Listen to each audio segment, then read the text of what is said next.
একটি ছোট শহরের নদীর ধারে ছিল পুরনো চৌধুরী বাড়ি, যা বহুদিন ধরে খালি পড়েছিল।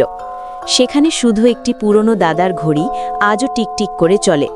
কেউ জানে না কে তাতে চাবি দেয়। একদিন রিয়াজ নামের এক তরুণ ফটোগ্রাফার সেই শহরে আসে। লোকেরা তাকে সতর্ক করে বলে, চৌধুরী বাড়িতে যেও না ভাই, ওখানে রাতের সময় থেমে যায়।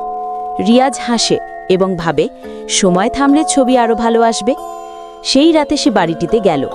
রাত ঠিক 12টা বাজার সঙ্গে সঙ্গেই ঘড়ির কাঁটা থেমে গেল। রিয়াজ অবাক হয়ে কাঁচে খুললে ভিতরে একটি পুরনো ছবি দেখতে পায়। এক সাদা শাড়ি পরা নারী, যার ছবির নিচে লেখা, যখন সময় থামবে আমি ফিরে আসব। ঠিক তখনই ঘরের বাতাস হিম হয়ে গেল।